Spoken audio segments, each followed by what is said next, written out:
Bonjour. L'association des Blues Roses a été créée en 1945 par Marguerite Perrin. Au départ, c'était pour aider les tuberculeux, pour qu'ils ne voient pas que le temps est long, qu'ils sont malades. Et après, ils se sont rendus compte, quand il n'y avait plus de tuberculeux, ils se sont rendus compte que il y a des personnes en EHPAD, et des enfants hospitalisés, des adultes hospitalisés. Et ils ont ouvert à ces structures-là. Le comité de Toulon, on a fêté nos 50 ans. Il y a 2 ans, on est 86 bénévoles. On va dans les hôpitaux. Le but, c'est de faire oublier la solitude, de faire rire, d'amener le bonheur, le sourire aux personnes, de voir que y a quelqu'un qui s'intéresse à eux et leur faire passer le temps en les occupant. On fait différentes actions. Donc en pédiatrie, on fait des jeux, on ramène du matériel pour faire du bricolage, on ramène des livres, on leur raconte des histoires, on discute avec eux aussi. On leur offre des spectacles à Noël en service Pomponiana qui est de la rééducation.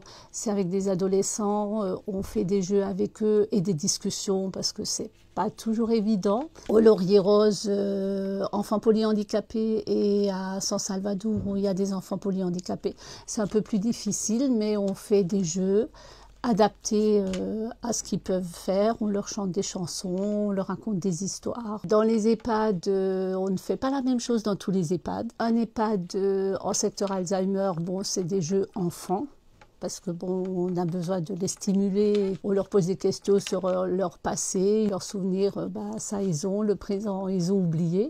On chante avec eux, on fait un petit peu les singes aussi des fois. Dans un autre EHPAD, on ne fait quasiment que des visites en chambre, parce que les gens ne peuvent pas descendre. À tous les EHPAD, on a offert une borne musicale.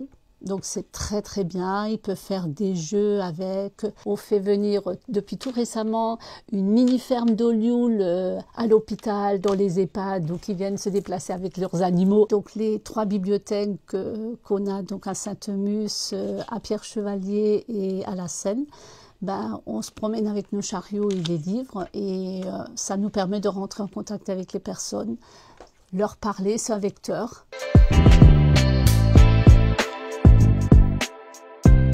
J'en ai plusieurs, mais je vais vous en dire une qui nous a particulièrement marqué ce jour-là. C'est lorsqu'on était allé à Sainte-Anne au service des urgences. On est rentré dans une chambre et on a demandé si on peut venir discuter avec la personne et tout. Et elle a dit non, je ne peux pas parler, j'ai trop mal, je peux vraiment pas discuter avec vous, j'ai vraiment trop de souffrance et tout. Donc on a dit mais si vous voulez, on peut rester un peu avec vous, vous aurez une présence. Elle fait oui si vous voulez.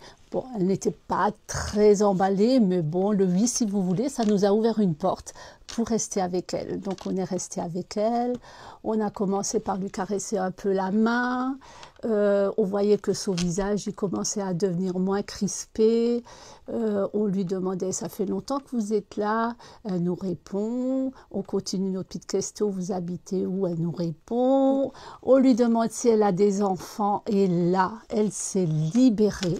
Mais c'était plus du tout la même personne. Elle n'arrêtait pas de nous parler, de nous raconter sa vie, ce qui lui est arrivé, ce qu'elle a fait avec ses enfants, ce que les enfants font avec elle et tout. Au bout d'une demi-heure, il y a son mari qui rentre dans la chambre. Donc on lui dit on va vous laisser et tout. Elle nous dit mais vous êtes des anges, vous êtes restés alors que je ne voulais pas que vous restiez. Je n'ai plus mal, grâce à vous, je n'ai plus mal. Vous êtes un rayon de soleil dans ma journée.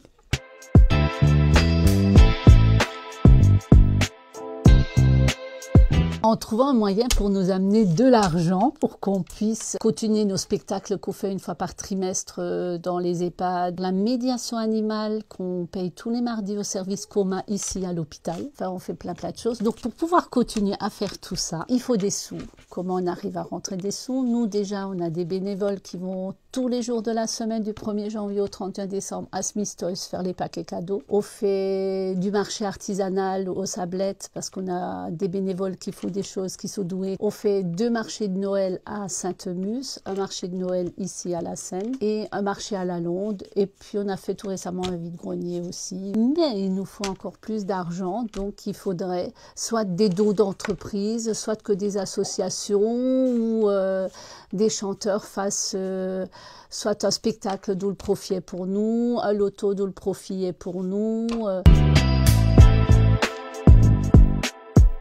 Merci à vous, c'est très gentil d'avoir pensé au Blues Rose.